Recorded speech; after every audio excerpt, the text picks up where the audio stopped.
You're watching South Asia Newsline, and here are the top stories we are tracking for you.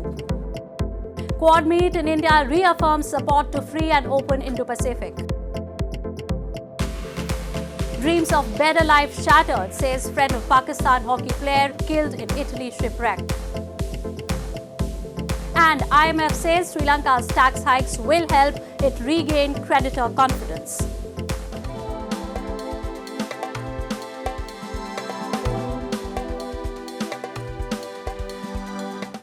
And now for all the details. The Quad grouping of countries, including the US, India, Japan and Australia, on Friday reaffirmed steadfast commitment to supporting a free and open Indo-Pacific and the peaceful settlement of disputes. The meeting was presided by India's Foreign Minister S. Jaishankar in New Delhi and came against the backdrop of China's growing assertiveness in the region. A joint statement said the Quadrilateral Security Group also denounced the threat of the use of nuclear weapons in the context of the Ukraine conflict and opposed unilateral actions aimed at changing the status quo or increasing tensions in the South and East China Seas. They also agreed on creation of Quad Working Group on counter-terrorism to counter new ways emerging forms of terror. Later on Friday, Jaishankar also held bilateral meetings with his counterparts from Japan, Australia, Saudi Arabia, Egypt and Sweden, a day after the conclusion of the G20 meet in New Delhi, which was overshadowed by the Ukraine conflict. Meanwhile, speaking during the annual geopolitical meeting, Raisina Dialogue in India, US Secretary of State Antony Blinken on Friday said that Russia cannot be allowed to wage war with impunity. He said if we allow what Russia is doing in Ukraine, then that's a message to would-be aggressors everywhere that they may be able to get away. The statement came after the US and European allies traded blame over the Ukraine conflict with Russia's foreign minister during the G20 meet in New Delhi on Thursday. If we allow, with impunity, Russia to do what it's doing in Ukraine, then that's a message to would-be aggressors everywhere that they may be able to get away with it too. At the same forum, Russia's Foreign Minister Sergei Lavrov said that Moscow will not let the West blow up gas pipelines again and said that Russia would no longer rely on the West as an energy partner. Moscow has suggested that Western countries were responsible for the blasts that damaged the Nord Stream pipelines in September, an assertion they have dismissed and has called for an international investigation. Blunt way to describe what is the change, what changed, we would not anymore rely on any partners in the West. We would not allow them to blow the pipelines again. The European war, which has lasted over a year now, has killed and displaced thousands, caused millions in damages and disrupted billions in supply chain disruptions. Hopes for a settlement are still far from reality. Pakistan's ruling PML-N Vice President Maryam Nawaz on Thursday called on the opposition PTI chief Imran Khan for criticizing the federal government's economic decisions, which she mentioned were being taken to clean up the mess created during his tenure as Prime Minister.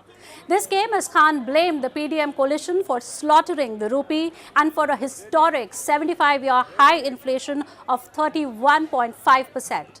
He added that Pakistanis are paying heavy price of regime change conspiracy.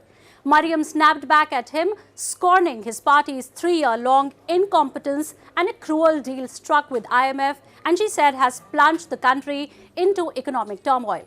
She told Khan to sit down. The value of the local currency has been depreciating amid delays in a funding deal with the IMF, which is crucial for the South Asian country's broken economy. The situation has shattered hopes of the business community. Seeking a better future for her disabled son, former national hockey player for Pakistan Shahida Raza enlisted human smugglers to get her out of the country. Her life ended this week off the coast of Italy when the boat carrying her and scores of others sank. Pakistan's former national hockey player Shahida Raza, who lost her life in the Sunday's Italy shipwreck, dreamed of a better future for a disabled son, according to her friend and former teammate Sumaya Kainat. The 27-year-old had left her home in Balochistan province 4 months ago for Iran and then Turkey, where she enlisted human smugglers. Her aim was to seek asylum. But little did she know the boat carrying her and scores of others would sink. Raza started playing hockey in the National League in 2007 and also played soccer in domestic competitions. But when her sportsmanships ended, Kainat said the single mother was left jobless in a country suffering its worst economic crisis in decades. Job छूटी, उसका खेलना बंद हुआ, तो जिसकी वजह से बहुत सी मुश्किलात का उसे फेस करना पड़ा था कि वो किस तरीके से अपने बच्चे का इलाज करे, किस तरीके से वो बच्चे को सही जगह पर ला सके, जो एक माँ की ख्वाहिश होती है कि एक बच्चा पैरों पे खड़ा हो, जो माँ रोज रोज टूट रही है, बिखर रही है, वो अपने बच्चे के साथ साथ खुद के साथ साथ अपने बच्चे को भी जोड़ रही है।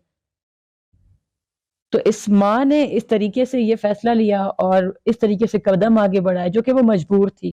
Raza was one of the 2 nationals that Pakistan's foreign ministry said had died in the shipwreck.